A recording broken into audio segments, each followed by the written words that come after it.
Muchísimas gracias. Ahora vamos a abrir el capítulo de la política que nos va a dar esta mañana para debatir. Hay tantísima tela que cortar.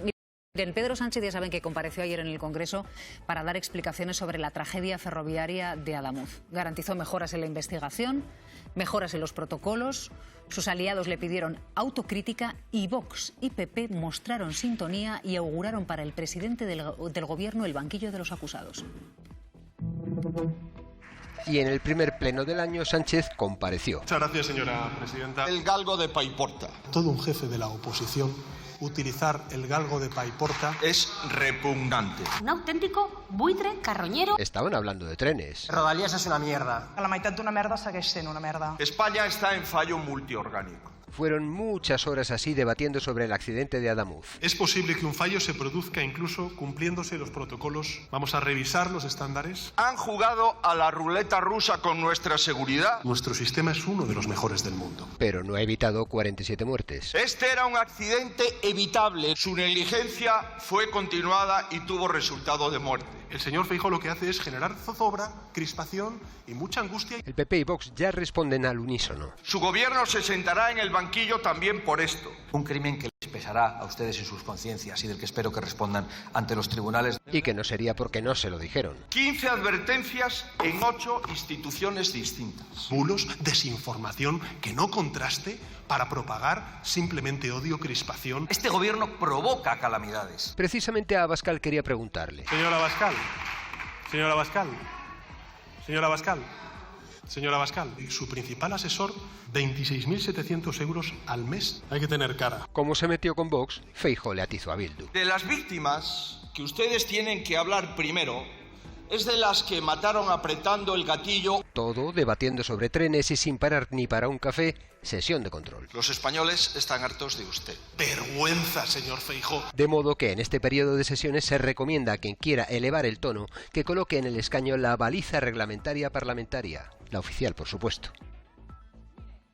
Han escuchado que había debate y han venido corriendo. Estrella Moreno, muy buenos días. Hola, buenos días. Ana López, bienvenida, muy buenos días. Buenos días. Bueno, antes de nada, Carlos, ¿cómo viste tú la sesión de ayer en el Congreso? Pues hombre, es una recuperación, volvemos digamos al Congreso, llevamos bastante tiempo sin Congreso y volvemos con una sensación de una derecha mucho más unida de la que nos fuimos, en el sentido, sabemos que tienen un montón de problemas, pero cada vez es más claro el bloque de PP Vox. Esta semana yo creo que ha habido un cambio muy significativo. Feijóo, por primera vez, ya no disimula, claramente dice, tenemos que gobernar con Vox, es lo que nos pide la gente, o sea, de alguna manera lo viene a decir. Y yo creo que eso se vio ayer en el Congreso. Hemos visto muchas sesiones de Congreso en las que PP y Vox se tiraban, en fin, había mucha tensión entre ellos y ayer lo que había era competencia entre Feijóo y Abascal por el tono duro contra Sánchez. Yo creo que Feijóo arrancó tan duro que a mí me llamó muchísimo la atención. Sabes que en tribuna a veces se ve un poco eso.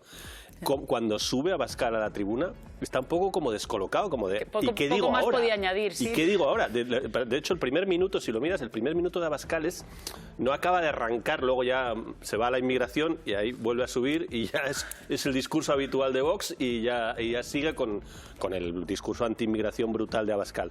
Pero el primer minuto está como desarmado porque viene se genera un ambiente en el Congreso, ¿no? Y viene un ambiente de un Feijóo más duro que nunca, brutal, hablando del galgo de Paiporta y le deja sin espacio. O sea, realmente están compitiendo por un mismo espacio, un mismo tono y convirtiéndose en un bloque de alternativa de gobierno. Decías una derecha más unida como bloque, también más envalentonada en el sentido de que los datos electorales le están respaldando esta posición, porque ahora mismo tras 2 elecciones vemos cómo Vox ha crecido, ha multiplicado su apoyo electoral, por lo tanto se ve reforzado en sus posiciones y el Partido Popular, ya lo habíamos visto, sobre todo en la recta final de Aragón, cómo estaba cada vez utilizando más ese discurso más radical, más próximo a Vox, de manera que ayer ya se visualizó que para mí fue un cambio de un pequeño punto de inflexión en el discurso de Feijóo, porque ya lo habíamos visto en otros momentos directamente acusando al presidente del gobierno y tal, pero ayer ya le vimos como dando un paso más y utilizando, digamos, algunos argumentos que veíamos más en Santiago Abascal, ¿no? Veníamos hablando del temporal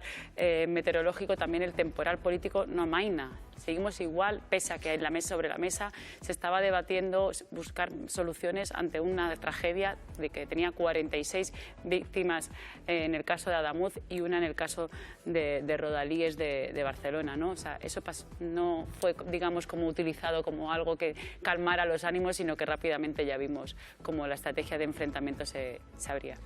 Pues yo, a pesar de que estoy de acuerdo con vosotros en que esto era previsible y que esto es más de lo mismo y que es la dinámica, ¿no?, que esperábamos todos, yo no me voy a consolar. O sea, me parece que ayer las víctimas debieron pasarlo muy mal. Me parece que el miedo que empieza a haber, o dicen las encuestas, en determinada población, ni siquiera tiene que ver con ideologías, el miedo es libre con respecto a nuestro sistema ferroviario, pues que ayer no hicieron lo que tenían que hacer, que era tratar de hablar sobre el sistema ferroviario, sobre qué se ha hecho, qué se va a hacer, qué se está haciendo.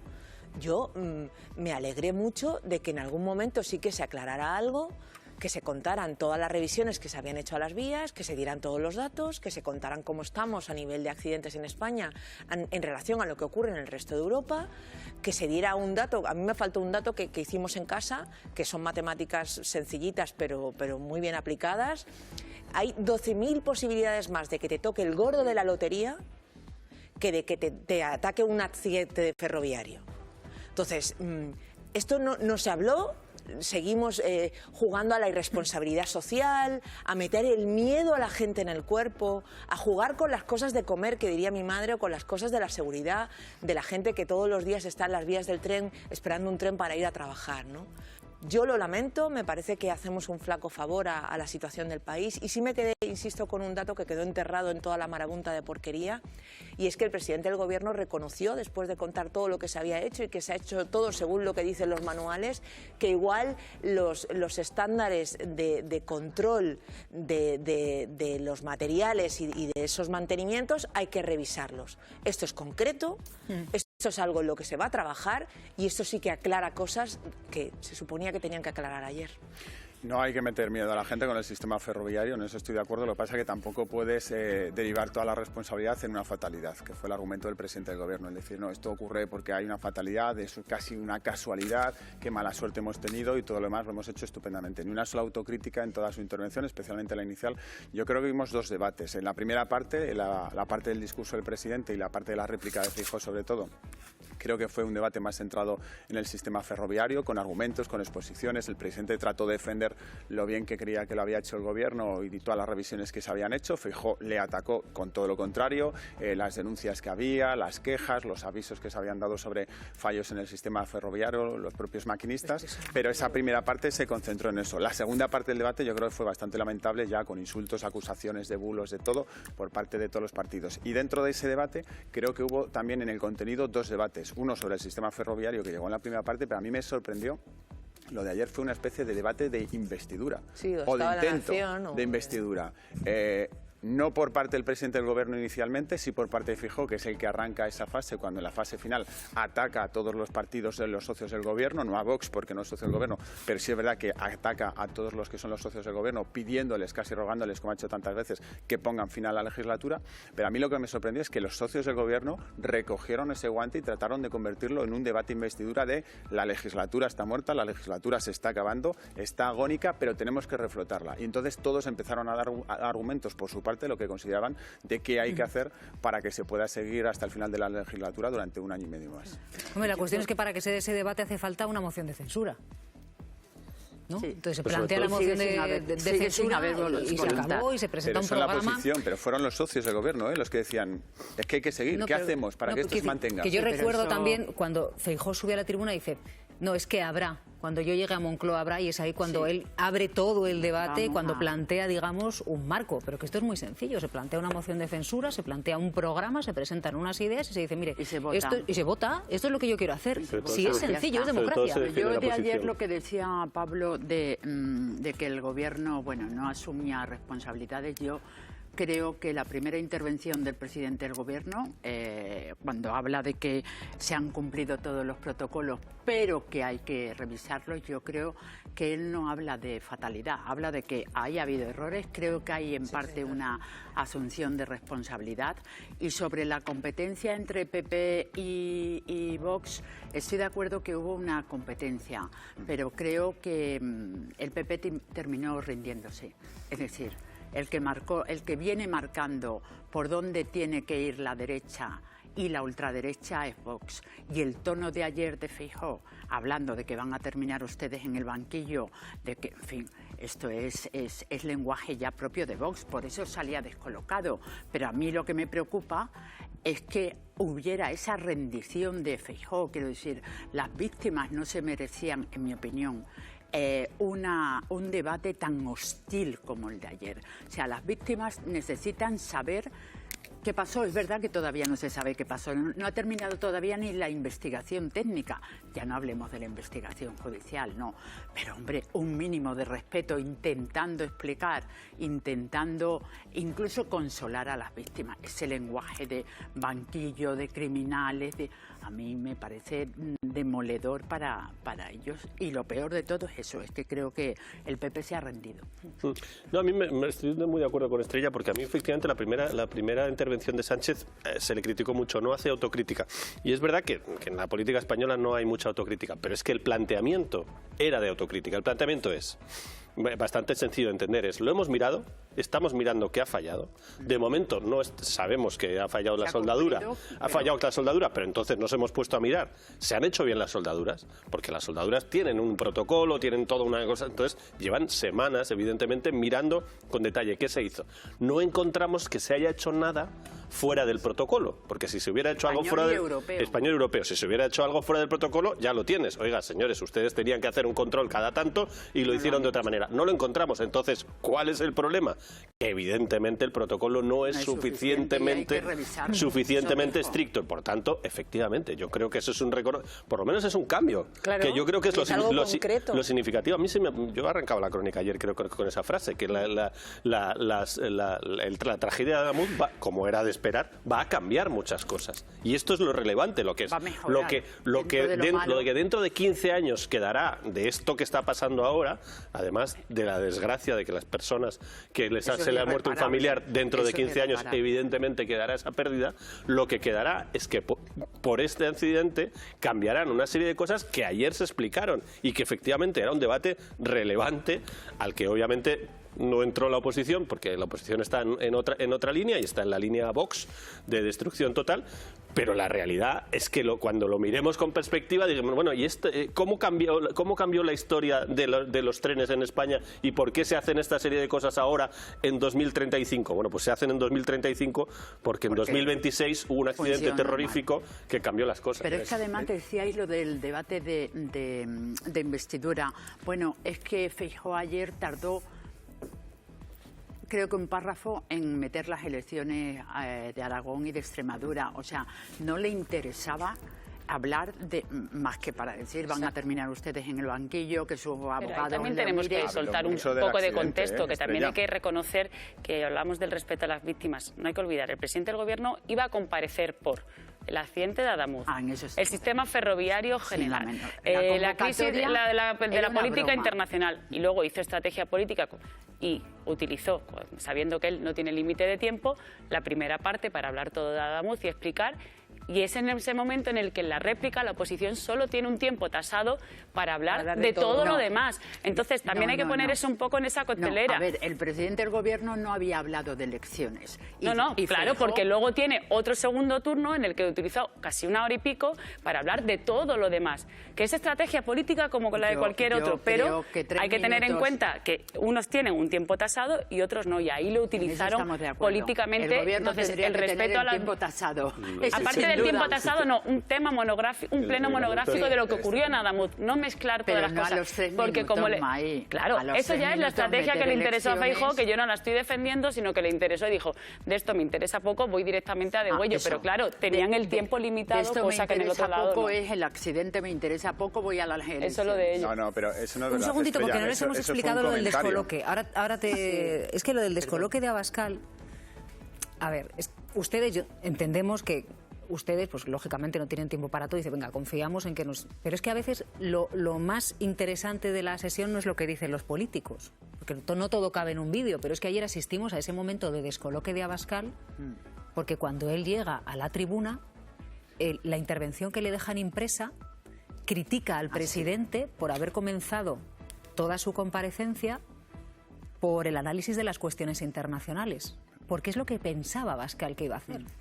Pero Sánchez no hizo eso. Sánchez comenzó hablando del accidente de Adamuz y el descoloque de Abascal es que leyó lo que tenía de carril, nos dejó súper sorprendidos, a pesar de que no es lo que había sucedido. Nos quedamos heladas porque efectivamente es verdad que la convocatoria a mí me parecía además mal que metiera el accidente con toda su gira internacional, ¿no? Pero, bueno, el que le escribiera el discurso a Abascal, en fin, con haber quitado el primer párrafo o el primer folio... O tener pero es que cintura política para no hacerlo, o sea, para saltárselo, que eso es el tema. 40 minutos para modificar. Ya, pero se notaba que no había escuchado directamente. Lo que le daba igual. Porque, claro, o sea, daba igual de lo que ha hablado el presidente, porque si efectivamente tú prestas atención te das cuenta que, además lo dijo, Sánchez dijo, bueno, de lo otro ya hablaremos luego, de todo lo internacional. Quiero decir que hasta lo advirtió. Hombre, quítate el primer folio, ¿no? Digo yo. Bueno, yo creo que ayer asistimos a una oportunidad perdida durante 6 horas de abordar un debate serio de los servicios públicos básicos en este país. No se habló de seguridad y eficiencia, no se habló de inversión en mantenimiento, de contratar más profesionales, de la cultura de la seguridad, de la imagen reputacional de un país. Y es que en España, en los últimos años, el debate sobre servicios públicos básicos, si os fijáis, es puntual y reactivo. Estalla una crisis, una tragedia y entonces lo debatimos.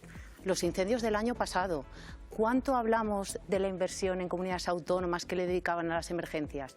De mejorar las condiciones laborales de nuestros bomberos. Por cierto, mejoras laborales que están en ese decreto de escudo social que el PP y Vox se oponen.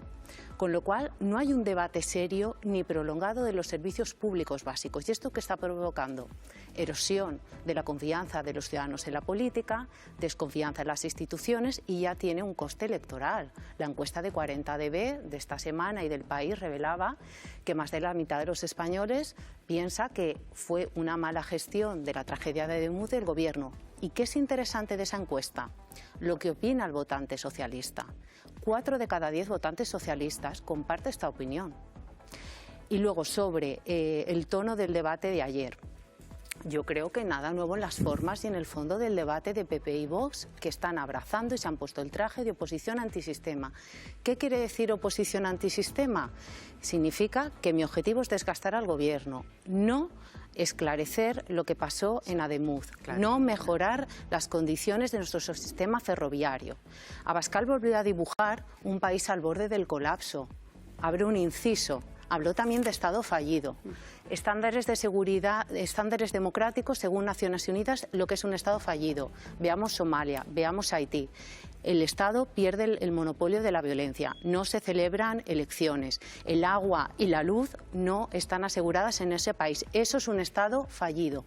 Y elevó el tono con esa frase que dijo que la invasión migratoria mata.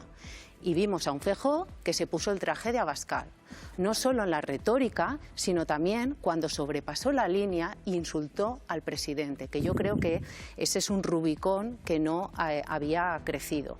Con lo cual vuelvo y acabo con el discurso inicial, oportunidad perdida para abordar un problema serio que no solo afecta a una minoría, como es las personas que viajamos en alta velocidad, sino también a la gran mayoría de la población que utiliza las cercanías o les rodalíes en Cataluña. Yo creo que puede ser un debate perdido, una oportunidad perdida, si lo planteas en términos de que solo se hable de eso y que se mejore. Evidentemente eso sí, pero es que cuando llevas un debate al Parlamento, al final el Parlamento es para que se den unos contra otros. Y sobre todo, cuando, como decía Estrella, coges un debate tan importante como este, después de un accidente, y encima lo mezclas con otros asuntos, y además llevas, como decía Carlos también, no hay Parlamento en enero porque está la sesión paralizada, venimos de las vacaciones de Navidad, hay tantos temas que se aprovecha eso para resetear la política y al final volver a donde estábamos, porque es la crítica de todos contra todos. Yo creo que sí se habló de los servicios públicos. De hecho, hubo algunos momentos en los que no solamente lo hizo, por ejemplo, el presidente del Gobierno, evidentemente,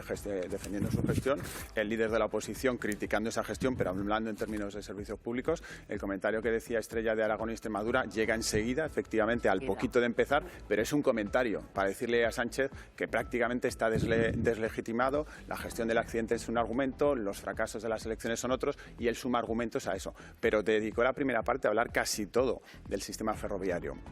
Podemos, Esquerra Republicana, Bildu, otros socios del Gobierno sí hablaron de servicios públicos, y precisamente la poca crítica que le hicieron al Gobierno es que el Gobierno está pendiente de hacer política que de garantizar un buen uso de los servicios públicos. Y luego yo creo que en el discurso del presidente, defendiendo la gestión, también había contradicciones. Cuando se sale al principio y se dice que más o menos todo se ha hecho bien, pero efectivamente, como decíais, reconoce que ahora hay que cambiar los protocolos porque esto es una fatalidad. Hombre, o lo has hecho todo bien o no puedes decir que lo has hecho bien, tú no tienes responsabilidad. Luego, cuando habla de la investigación, decías tú, Estrella, todavía queda la investigación. El presidente ayer, por primera vez, dijo que la investigación está prácticamente terminada, que a los 5 días presumió, es verdad eso, y yo lo comparto, presumió de que a los 5 días tenía un informe ya casi definitivo de lo que pasó en la tragedia. Y creo que eso es verdad y es un buen mérito, en este caso, del funcionamiento del Estado y del trabajo de la Comisión, porque desde la primera mañana llegaron allí, vieron lo que había pasado y lo tenían súper claro. Pero es que recuerda que el ministro, en sede parlamentaria, creo que 2 veces, dijo que esto no estaba claro. Incluso cuando salió esa conclusión dijo, no, es que se ha precipitado la Comisión, ¿cómo se atreven? Es que cuando intervino el ministro todavía quedaba mucho tajo por delante. No, el informe ya estaba. El mismo informe que Sánchez ayer dice que en 5 días ya se han llegado casi a las conclusiones. La semana después de ese informe, el ministro dice que esto no está tan claro y le critica al presidente de la Comisión, que ha salido a hacer declaraciones dando ya por hecho. Estaba curando en salud, no por si puedes acaso decir que había esto hay más cosas y luego en sede parlamentaria decir que esto lo hemos hecho formal en 5 días, porque no lo has hecho tú, lo ha hecho la Comisión. Yo, al hilo de lo que decía Carlos antes, yo creo que este tipo de tragedias cambian los sistemas y, de hecho, por eso hay una comisión de investigación independiente, que no la hubo en la curva de Angrois, que no solo no la hubo, sino que hubo que ir a Europa y conseguir un dictamen europeo para que se pidiera aquí y no se llegó a hacer. Yo quiero recordar que la curva de Angrois es el accidente más gordo que ha habido en España ferroviario, con 80 fallecidos y más de 140 heridos. 11 años de procedimiento judicial, 11 años de procedimiento judicial y ninguna responsabilidad política, ninguna. Ayer me escribía gente víctima de la curva de Angrois recordándome que Feijóo echó a las víctimas. Echó a las víctimas de los homenajes de la medalla gallega que dan cada año, que se daba en la fecha del accidente, que cambió la fecha porque no le gustaban las manifestaciones que hacían las víctimas y que les llegó a mandar los antidisturbios en algunas de sus manifestaciones. Ayer mismo Feijóo dijo que la culpa fue del maquinista. Es que bueno, vamos a ver, vamos a ver. Tiene una parte, pero también había más responsabilidades. 11 años de procedimiento judicial. Finalmente solo acaba ahora mismo sentenciado el maquinista. Esto se va a recurrir en el Constitucional y se va a llevar a Estrasburgo. Las víctimas llevan peleando la intemerata. Se les ha hecho luz de gas por activa y por pasiva. Insisto, ninguna responsabilidad política, todo fue un despiste de un maquinista. Nadie tuvo responsabilidad en que el tren no tuviera los mecanismos que ya están en marcha, que los trenes llevan, para que si el maquinista se despiste, la máquina pare automáticamente. Esto además se había quitado de ese tren en concreto porque estaban llegando con retraso, pero nadie es responsable. Entonces, yo entiendo que las víctimas sigan muy cabreadas, yo entiendo que las víctimas de Angrois a día de hoy sigan escribiéndonos a todos cada vez que hablamos de estos temas, porque creen que efectivamente que ahora el Partido Popular trate de adueñarse de esta crisis es insultante.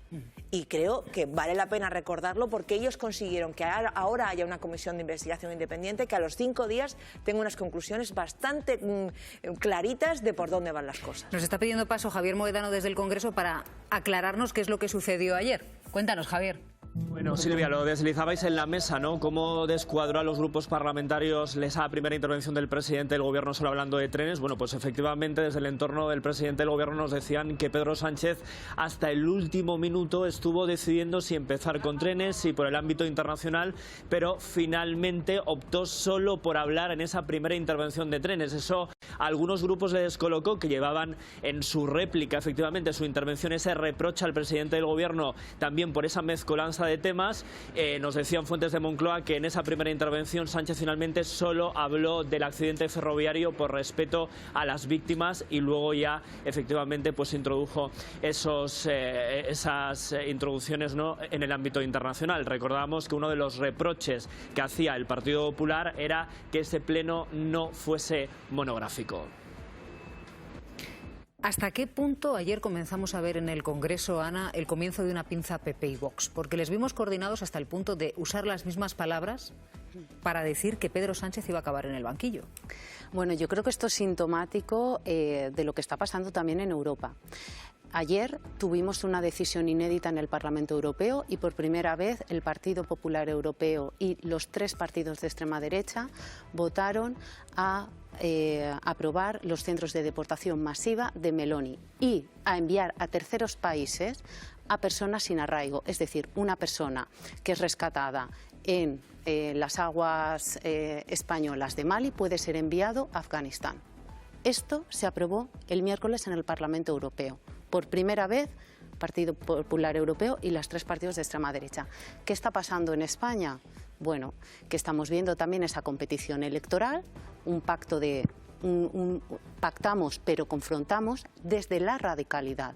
¿Esto qué significa? Que abrazamos la misma posición antisistema, que utilizamos la mentira y que erosionamos el debate público. Y esto ya tiene consecuencias medibles. Desde los años 80, 70 gobiernos de coalición con presencia de extrema derecha, 16 años de gobierno de Orbán, desde hace 3 años el de Meloni, 8 años en Polonia. Que le pregunte el Partido Popular a sus homólogos europeos, que le pregunte a los franceses, al partido de Chirac, al de Sarkozy, cuál fue su último resultado en las presidenciales. Un 4,5%. Pero es que al final lo que ha pasado en Estados Unidos y lo que ha pasado en Europa es que demuestra una tendencia ya sentada. Es decir, cuando un partido de derechas, de la derecha clásico, liberal, conservador, el Partido Popular, empieza a coquetear y a pactar con la derecha más radical, más extrema, es que la derecha extrema se lo acaba comiendo. Sí, es decir, se ha seguido siempre el mismo camino a ambos lados del Atlántico. Sí, por eso, en este caso, el desconocimiento no es excusa para el Partido Popular. Aquí estamos hablando que diciembre de 2018, elecciones andaluzas, el PP necesita a un Vox por primera vez para acabar con el gobierno socialista y aplica una estrategia a corto plazo, la gobernabilidad. La gobernabilidad pactando con la extrema derecha, sabiendo lo que estaba pasando en Europa cuando pactas con la extrema derecha. 3 consecuencias. Lo normalizas como actor político. Abascal en 2013 era un paria. Legitima su discurso. Hoy estamos hablando de negacionismo, estamos hablando de estar en contra de las políticas de igualdad. Eso es legítima la extrema derecha. Y otra consecuencia, que lo vemos cada semana, se radicaliza el espacio público y político. ¿De qué hablamos y en qué marco hablamos? La semana pasada pusimos el ejemplo con los desahucios. ¿Cuál es el marco que hemos adoptado? Bueno, ¿qué han adoptado? Inmigración, ocupación, desahucios. Este es el gran triunfo de la extrema derecha, que no necesita superar en votos y escaños al Partido Popular para ser el auténtico líder de la oposición. Acabo. ¿Quién es la oposición? A Pedro Sánchez. De liderazgo y a proyecto político. ¿Quién está ofreciendo el proyecto político alternativo? A la coalición progresista. El Vox, no el Partido Popular. Y esta es la gran debilidad y es el dilema del prisionero doméstico en el que está atrapado el Partido Popular. O la gobernabilidad o me debilito. ¿Cómo se hace? Lo primero, no pactando con ellos. Lo segundo, no voy a ser reduccionista, porque si la extrema derecha se desactivara sin pactar con ellos, en Europa no tendríamos un 28% de media. Aquí hay una responsabilidad del resto de partidos, especialmente la izquierda, que no ha sabido ofrecer respuestas a 3 cosas básicas. Vivienda accesible, trabajo digno, servicios públicos de calidad y eficientes. Y acabo ya de verdad, Silvia. No, si no te había dicho nada, ¿eh? No, que ahora no había dicho nada.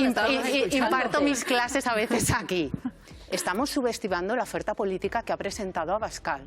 Estamos subestimando los cuadros políticos que presenta. Que no nos recuerdan ya neonazis, es que tienen traje de chaquetas, incorporamos a mujeres, a catedráticos de Derecho Constitucional.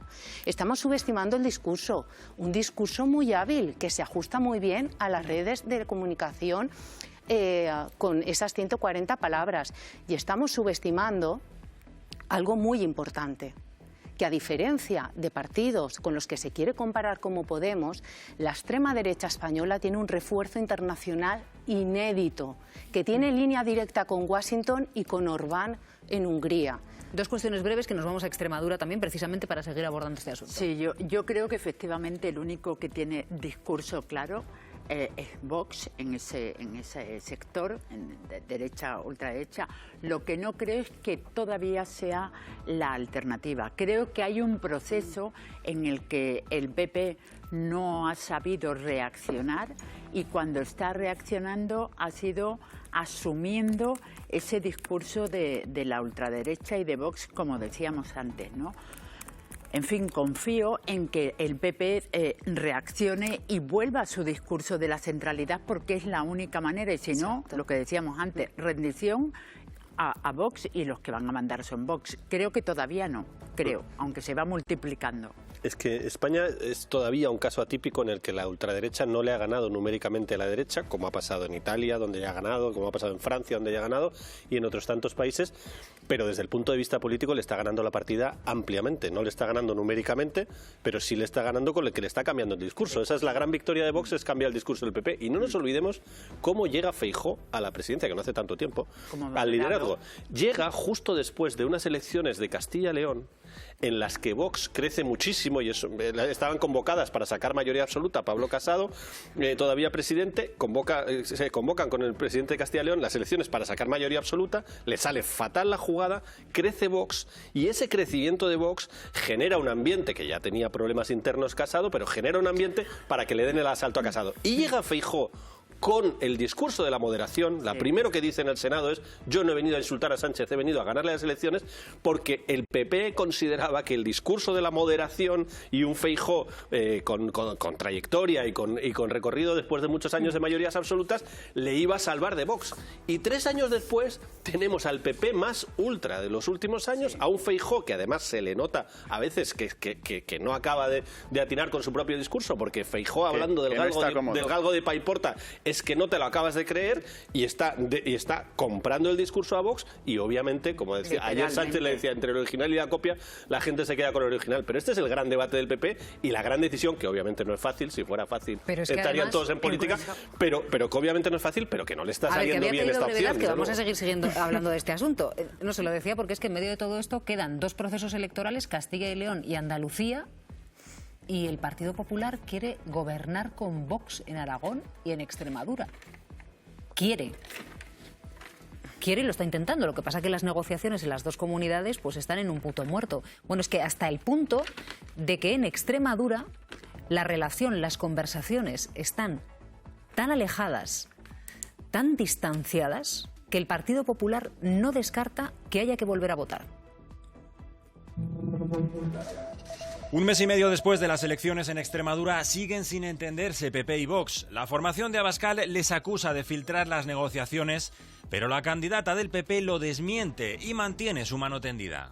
Quiero llegar a un acuerdo, tiene que ser un acuerdo proporcional y en eso estamos dispuestos a trabajar hasta el último minuto. Eso sí, es notorio que no hay feeling entre Guardiola y Vox. Estos últimos no entran a valorar si es verdad que hayan pedido 4 consejerías de Extremadura y se preguntan ¿por qué tienen tantos problemas en pactar con Vox? Desde el gobierno se deleitan con esa relación en la derecha. Cada esto, como decimos en mi tierra, en el pecado llevamos la penitencia. Eso sí, se ponen más serios sobre una posible abstención del PSOE en la investidura de Guardiola. Abstención en absoluto. Pero sobre el terreno, en Extremadura, el PSOE no tiene una posición unitaria. Unos descartan abstenerse. Pues no existe ninguna posibilidad. No, no y no. Pero el alcalde de Mérida, socialista, dice que lo que tiene que hacer la presidenta de la Junta de Extremadura, lo que tiene que hacer el Partido Popular es llamar a sentarse a la segunda fuerza política. Rodríguez Osuna no tiene cargo ahora mismo en el PSOE regional extremeño, que está dirigido por una comisión gestora. Marta Monforte, muy buenos días. Hola, buenos días, Silvia, ¿qué tal? Y en medio de las negociaciones entre Partido Popular y Vox en Extremadura, que ya de por sí son delicadas, ahora de repente Vox dice que el Partido Popular ha filtrado las exigencias que habían pedido los de Abascal, que son la Consejería de Industria, la de Economía, la de Agricultura, en fin. ¿Qué te comentan en el Partido Popular, Marta? Pues en el Partido Popular hay bastante desconcierto, Silvia. Yo creo que desde las elecciones en Extremadura y después ratificado en Aragón, el PP ve con cierta impotencia cómo pierde posiciones respecto a una ultraderecha que ellos creen que no hace nada y que sin embargo sigue teniendo réditos en los territorios. Creen que es una suerte de partido franquicia, ¿no? Un McDonald's que da igual el candidato, da igual quién, lo importante es la marca y la marca es lo que tira.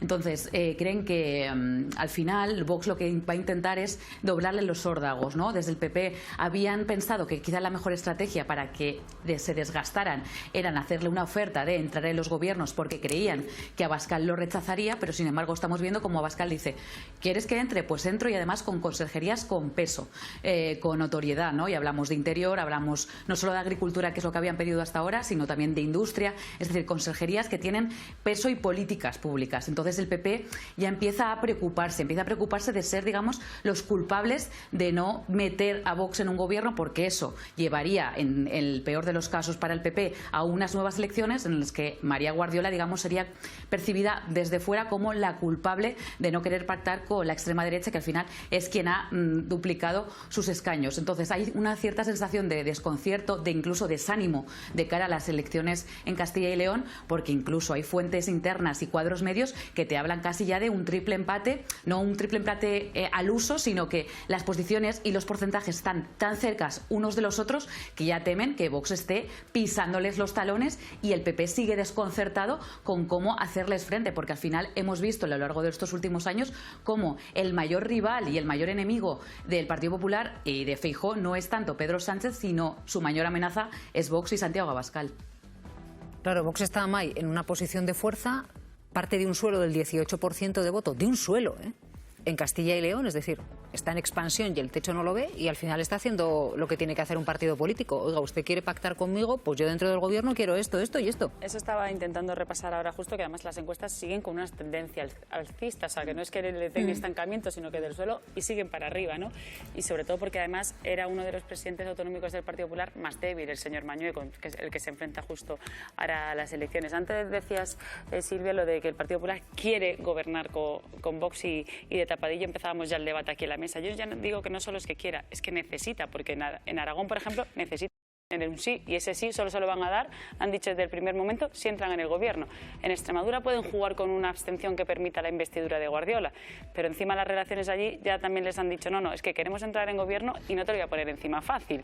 Por lo tanto, ya está abierto eso sobre la mesa, y sobre todo porque además aquí está jugando el Partido Popular, sobre todo en el caso de Extremadura, un poco a engañar un poco la situación, porque igual que podría abrirse a la opción de la abstención del Partido Socialista, ni la están explorando, ni están poniendo al Partido Socialista en un brete de decir qué tengo que hacer, porque ni han llamado al señor Gallardo, por más que diga Guardiola que lo llamó. El señor Gallardo dice que solo hablaron en la noche electoral para las felicitaciones por los resultados, ni tampoco al presidente de la gestora del Partido Socialista, al señor Quintana. No han tenido ninguna interlocución de iniciar unas negociaciones, por lo tanto tampoco está forzando al Partido Popular a que tenga que posicionar, al Partido Socialista que tenga que posicionarse. Claro. Si te doy una abstención, ¿gobiernas o no gobierna? No, porque decir que el camino que tiene el Partido Popular, si quiere gobernar Extremadura, no solo está abocado a pactar con Vox, puede decir al Partido Socialista, oiga, hablemos, pero es una vía que ni tan siquiera ha explorado, porque el Partido Popular, por la estrategia, digamos, que le habrán marcado desde Madrid, es el único aliado, digamos, que ve posible en estas circunstancias es Vox. Yo creo que en esta secuencia, en este ciclo electoral, hay dos estrategias. Una, la del PP, de demostrar el desgaste de los socialistas, objetivo cumplido hasta ahora, y otra, la de Vox, que es tú me vas a necesitar y cada día más. Y también estrategia cumplida, quiero decir.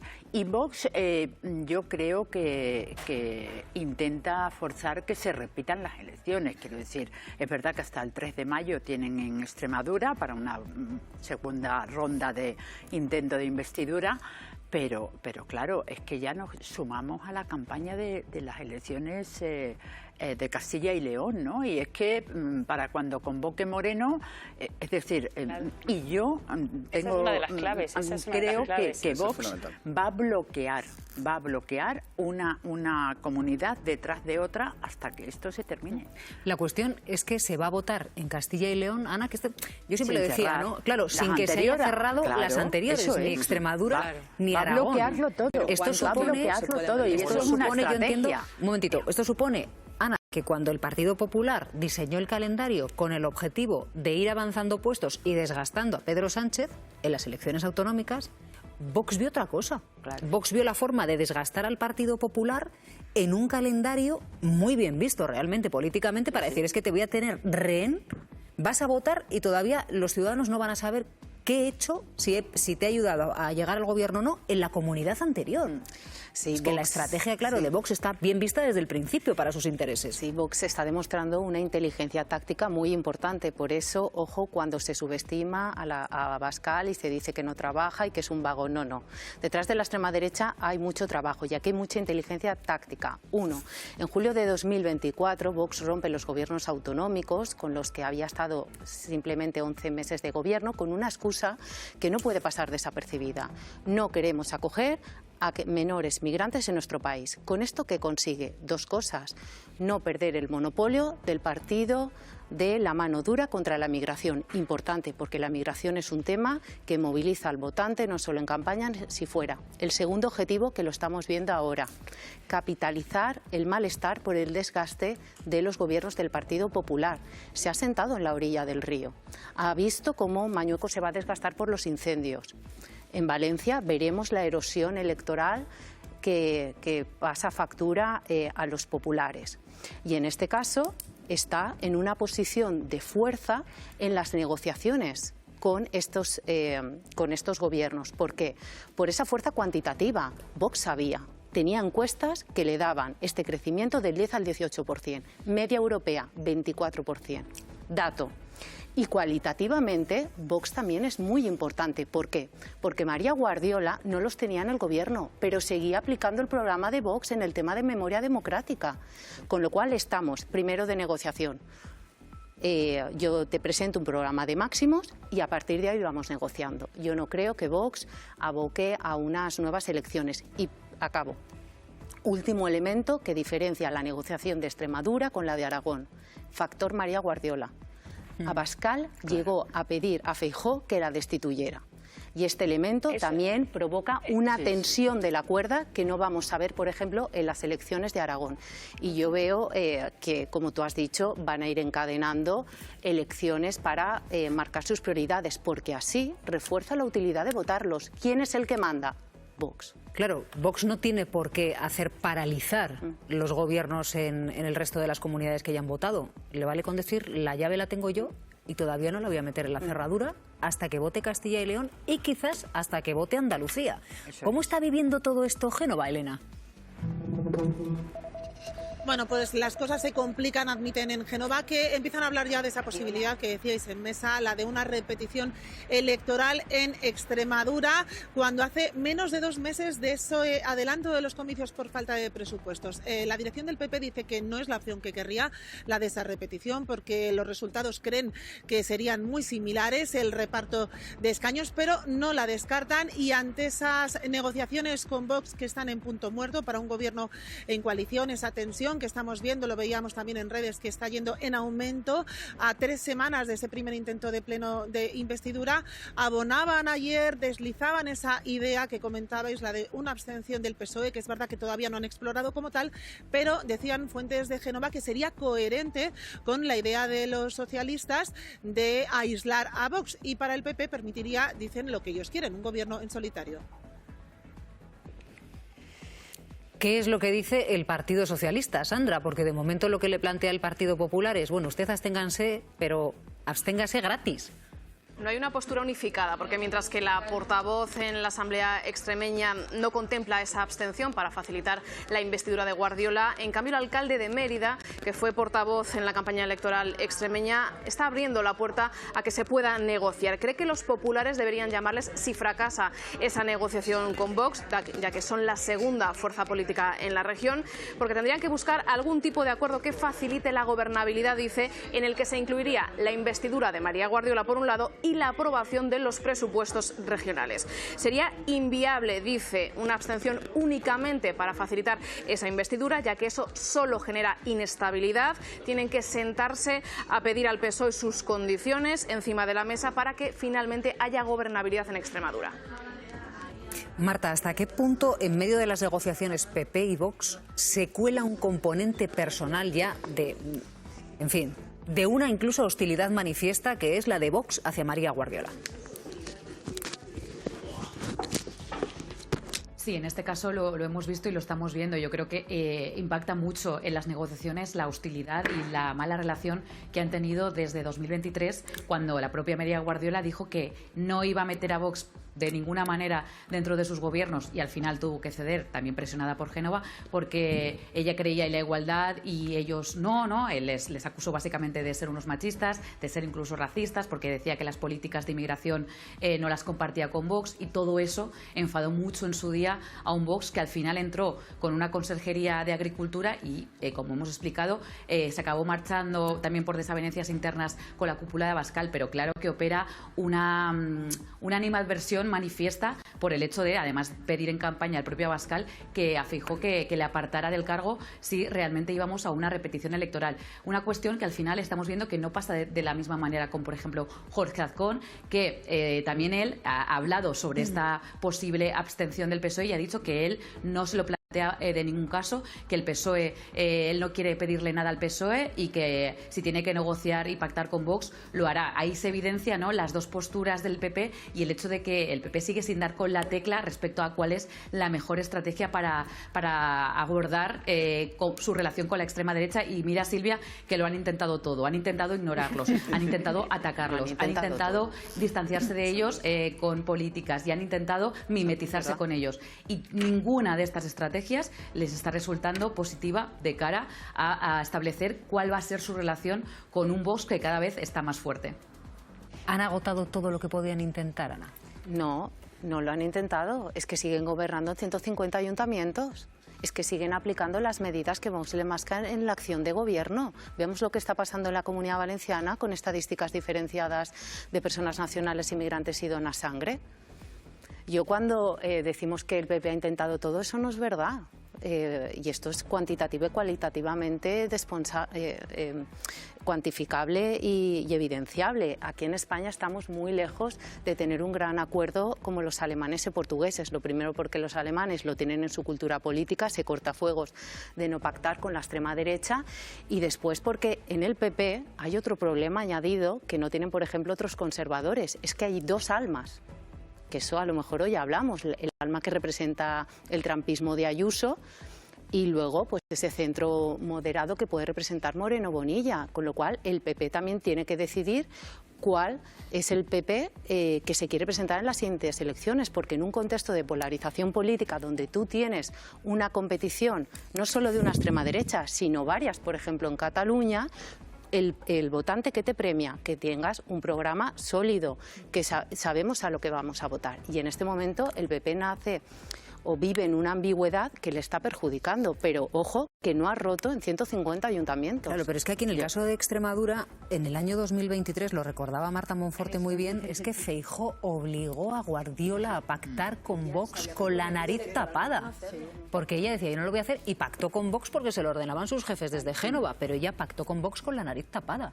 Ahora mismo está hablando de que no quiere travestirse de Vox. La expresión es literal, no quiero travestirme de Vox. A ver lo que le dura. Entonces, claro, yo estoy pensando que en esta tesitura, si la conversación se bloquea, si Génova pudiese en algún momento, Carlos, plantearse la posibilidad de entregar la cabeza de María Guardiola y decir, igual aquí la que estorba es María Guardiola. ¿Quién sabe si no es lo que está buscando? Cuidado, claro. Ese es el hay un objetivo. problema muy serio ahí, es que María Guardiola ha sacado el 43% de los votos. O sea, es una cosa, digamos, no es un líder débil después de un resultado malo. Pero claramente el adelanto electoral tiene muchos riesgos. Es que lo vemos siempre como una estrategia súper inteligente, brillante. Ha matado al PSOE, evidentemente. Ha demostrado la debilidad de la izquierda en Extremadura, evidentemente. El golpe para el gobierno fue durísimo, perdió 10 puntos, una barbaridad. Pero luego tienes un problema en donde tú tenías el problema, porque el origen del adelanto electoral es el problema que tiene el PP con Vox en Extremadura de falta de entendimiento. Si tú estás atado totalmente... Nosotros podríamos hacer España podría... De hecho, se parecía muchas cosas a Portugal, salvo en esto. Porque de hecho tenemos bastante recorrido. Ha habido un momento en que toda Europa estaba en la derecha, menos España y Portugal. De hecho, nacen con un año de diferencia. Las Vox democracias y son del mismo año, son partidos socialistas bastante fuertes, son sistemas políticos muy estables con una izquierda y una derecha bastante homologables. Y sin embargo, ¿cuál es la gran diferencia entre España y Portugal? Que en Portugal ahora mismo se ha producido una concentración del voto y que gente de derechas ha votado como presidente de la República a un candidato socialista porque lo que quería toda esa gente es que el candidato de ultraderecha, que es bastante parecido a Abascal, también es que el sistema te lo permite, ese castigo. No fuera presidente. Eso se permite porque hay un ambiente político que puede permitir eso y que la derecha puede hacer la concesión de votar a uno de izquierdas y en algún momento, si hubiera sido al revés, probablemente mucha gente votante socialista habría votado a un presidente, un candidato de presidente de centro derecha para que no llegara a la ultraderecha. Eso en España se rompió desde el principio. Realmente nunca se intentó.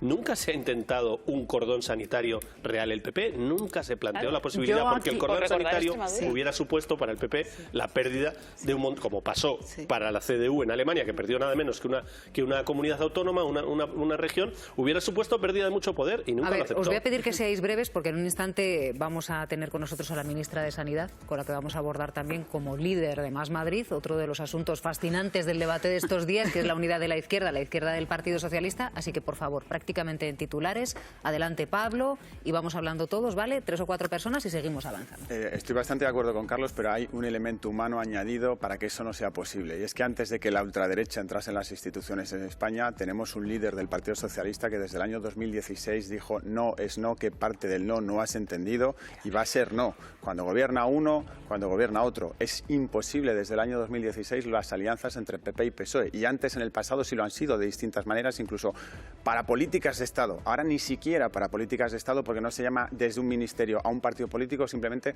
porque hay un muro, como dijo el propio presidente del Gobierno en la última investidura. No se puede hablar ni siquiera entre la derecha y la izquierda. Entonces, cuando existe ese muro, hablar de coaliciones...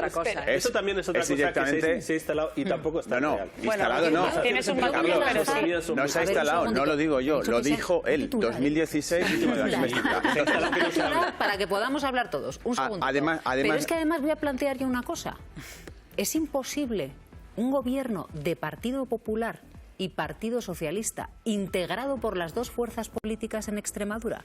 No que el PSOE se abstenga gratis y le deje gobernar al Partido Popular. No, que integren un gobierno las dos fuerzas políticas. Debería ser posible. Y que vayan poniendo en marcha ese proyecto político. Eso porque es efectivamente desde posible. la investidura hasta aquí han cambiado tantas cosas como para decir, igual le echamos una pensada. Yo lo planteo. Me encanta el pragmatismo de Estrella, que dice es imposible. Es imposible, pero debería ser posible porque hay muchas más cosas que comparten. La alternativa del otro. El PSOE de Gallardo era imposible. El PSOE de Pilar Alegría no va a ser posible. Estamos en un estado de excepción como para que una supuesta izquierda y una supuesta derecha o ultraderecha lleguen a un gobierno de coalición porque estamos en un estado de excepción. No, aquí estamos en un sistema democrático normal. Y yo antes lo que quería decir, la diferencia entre Portugal y España, es que a lo mejor en Portugal tienen mejor formación e información los jóvenes de lo que fue la dictadura. Y aquí no se sabe, mucha gente joven, de qué estamos hablando cuando decimos que la ultraderecha defiende el franquismo. Igual la gente no sabe, no ha estudiado, no ha leído qué ha sido el franquismo y que se defiende cosas que nos llevaron a una guerra. A mí eso me preocupa muchísimo cuando veo que son los jóvenes los que mayoritariamente, y antisistemas, los que mayoritariamente apoyan a los Siguiendo con el tema acuerdos y llevándolo también a Extremadura, cuando decimos PP y PSOE tengan algún tipo de acuerdo, ahora tanto el PSOE de Extremadura como el de Aragón, como incluso el de la Comunidad Valenciana, ofreció acuerdo al Partido Popular de salvar los presupuestos, de llegar a algún entendimiento para evitar las elecciones. El Partido Popular lo rechazó. Claro. Vámonos a 2023, en el que el Partido Socialista en Extremadura gana por unos cuantos votos, pero gana. Y la alternativa de la abstención del Partido Popular estaba sobre la mesa. No lo hizo.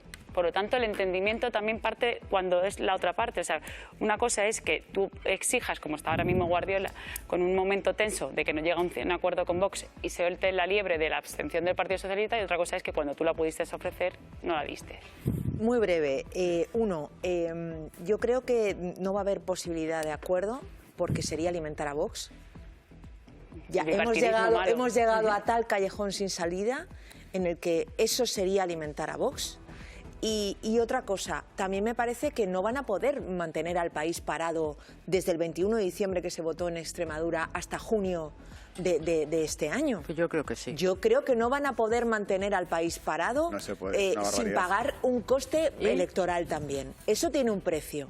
Yo creo que tiene un precio. A lo mejor es un precio más barato que darle la Consejería de Interior a Vox. A lo mejor es más barato. Pero en cualquier caso yo creo que también el votante conservador va a tomar nota. ¿Por qué no nos están enseñando las cartas? ¿Por qué no sabemos de qué país estamos hablando? Nada. No sabemos. Nada, Sí, Ojo. pero no le ha penalizado nada porque no le han dado nada y no han hecho nada. Bueno, han estado en gobierno, se han salido, han bloqueado, no han penalizado ¿cuánto nada. tiempo se puede mantener esa calmachicha de yo no entro a nada, yo no hago nada, yo lo pido todo y el otro no se atreve a dármelo? Vamos a ver a quién penaliza esto si se mantiene durante 6 meses. ¿Cómo reacciona el electorado conservador? Gracias por tu titular. En vuestros diarios caben titulares así. Un día os voy a titular yo en vuestros diarios. Les voy a titular vuestras crónicas. Veréis cómo se acuerdan de mí. Titular y entradilla, luego. Y desarrollo. Entradilla y desarrollo. La portada entera y luego dicen... Continuará en la página 16. La página doble. Una pregunta que voy a dejar así en el aire, porque si no se me enrollan. Pero, ¿y si el PSOE no pactase en Extremadura con el Partido Popular, sino con María Guardiola? Uy. Esto ya para otro debate, porque ahora vamos a pasarnos al otro lado y vamos a ver qué es lo que está sucediendo en la izquierda, con esa izquierda, a la izquierda del Partido Socialista, que sigue buscando la forma de aliarse y de ver quién puede liderar este proceso de unificación de esas fuerzas. Suena la música. 18 está todo el mundo invitado menos los fachas. Y empieza el baile de las sillas, donde cada uno intenta buscar la suya. Gabriel Rufián invita a la fiesta a la Alianza, pero ahora dice que no quiere ser el líder. Mire, yo quiero seguir representando a Esquerra Republicana. Yo sería un canalla si ahora aquí empezara a venderme. No me estoy vendiendo, pero vamos a intentar hacer alguna otra cosa para ilusionar. Aún Yolanda Díaz no desvela si irá, aunque no quiera a la izquierda en la esquina. Se gana un país no desde la esquina, sino desde una propuesta de mayorías. Seguro va a la otra fiesta paralela, la del próximo 21. El movimiento Sumar ratificará, junto a Izquierda Unida, Más Madrid y Los Comunes, su candidatura para las próximas generales. Díaz acude, pero en calidad de qué, aún se desconoce. No quiere hablar de marcas ni personas. Lo importante, dice, es movilizar. Todo lo que sirva para ensanchar la esperanza, bienvenido sea. Va de movilizar a la gente, no va de otra cosa, no va de hablar de nosotros mismos. ¿A quién seguir si en el baile suena Follow the Leader? No está claro. Antonio Maillo apuesta por primarias, pero si se presentara y ganara la vicepresidenta... Nosotros detrás de ella sin ningún problema. Nosotros asumimos democráticamente el resultado. Podemos ha dicho no y va por su cuenta. Nosotras vamos a poner en pie para las elecciones generales la candidatura más ambiciosa, más transformadora. Y de momento han rechazado la invitación el BNG y Bildu. Nosotros estamos para Euskal Herria y por Euskal Herria. Encuentros convocados e invitaciones en mano. Veremos quién queda cuando quede solo una silla y se pare la canción. Mónica García, ministra de Sanidad, muy buenos días. Muy buenos días, ¿cómo estáis? Bueno, usted ¿Qué cree que debería suceder en ese espacio en el que se encuentran a la izquierda del Partido Socialista para que recobrase la fuerza y el brío que quieren ustedes que tenga?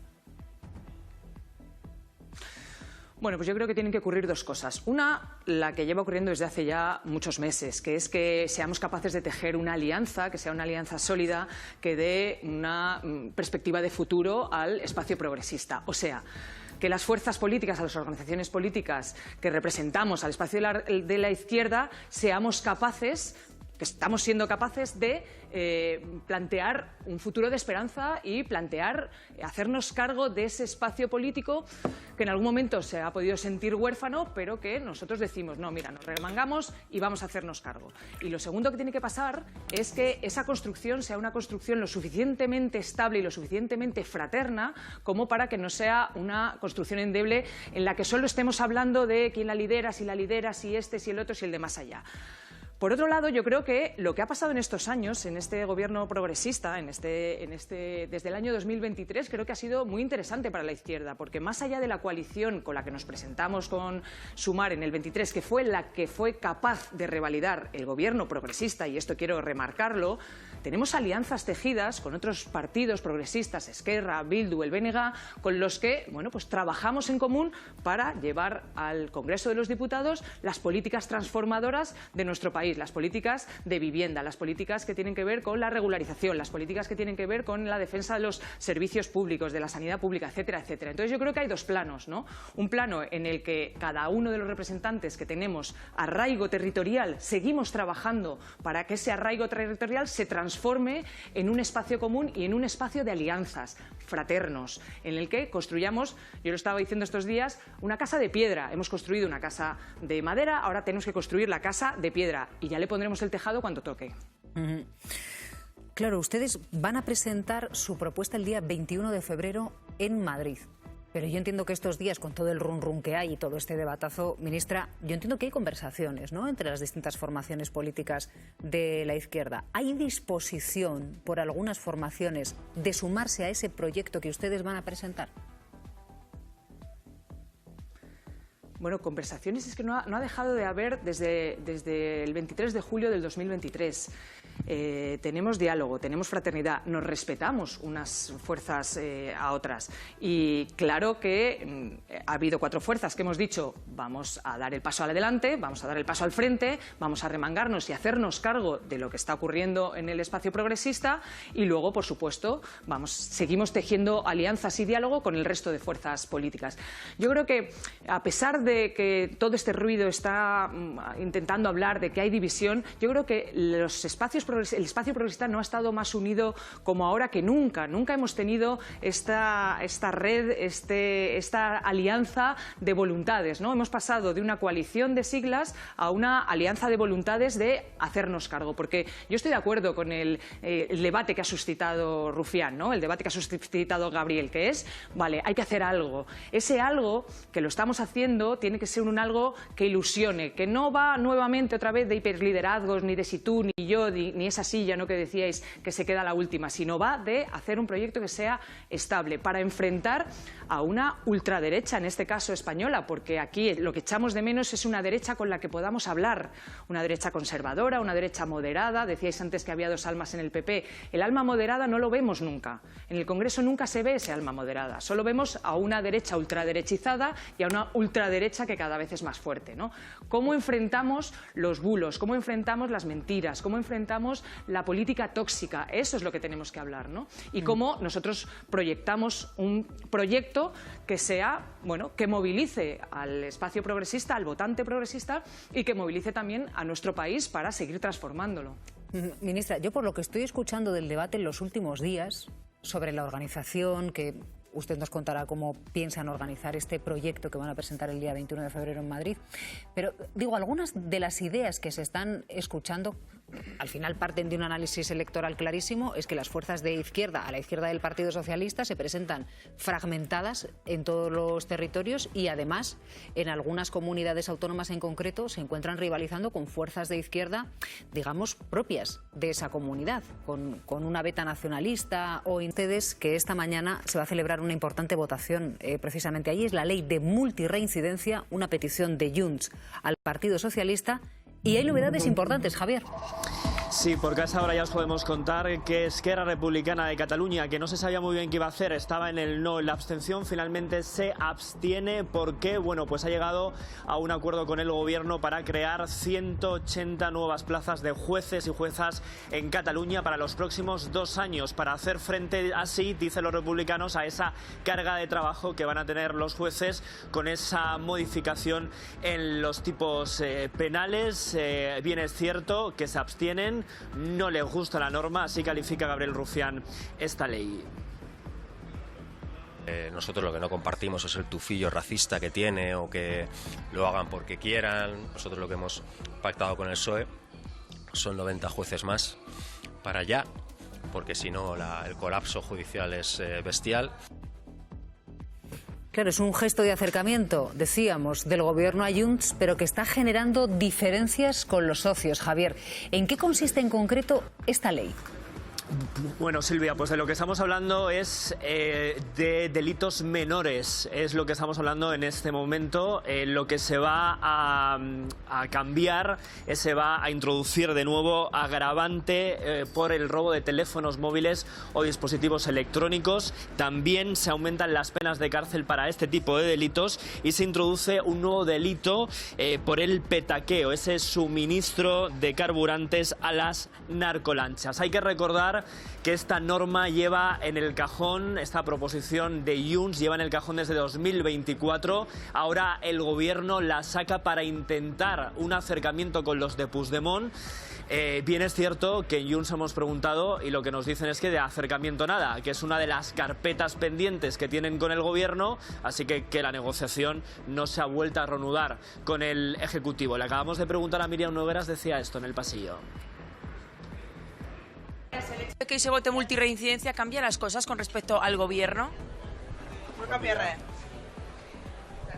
No cambia Francisco Javier Herrero Arribas, Javi Momboro Polvorín, Carrión de los Condes, Web tienda online, Momboro Moda Capricho, momboromodacapricho.com, artículos personalizados Momboro Polvorín, momboromodacapricho.com. Inicio Momboro Modas tienda novedades. Visita mi web. También catálogo en WhatsApp. +34 664 828 044. Atención personalizada a cada cliente. Sin sistemas ni robots. Teléfono y WhatsApp +34 688 776 781. Contacta conmigo sin ningún compromiso. Estaré encantado de atenderte. Muchas gracias. Francisco Javier Herrero Arribas. Javi Momboro Polvorín, Carrión de los Condes, Online Store, Momboro Moda Capricho, momboromodacapricho.com, Personalized Items Momboro Polvorín, momboromodacapricho.com. Home Momboro Modas Shop New Arrivals. Visit my website. Catalog also available on WhatsApp. +34 6648 28044. Personalized attention for each customer. No automated systems or robots. Phone and WhatsApp +34 688776781. Contact me with no obligation.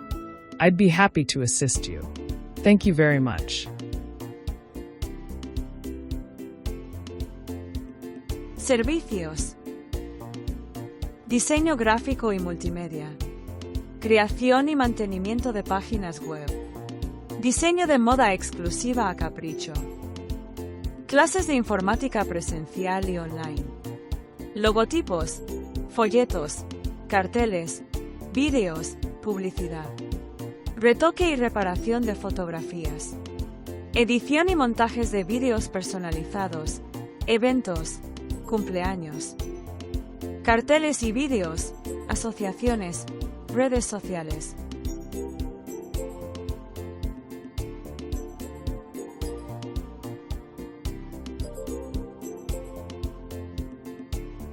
Solicita información sin compromiso. Muchas gracias.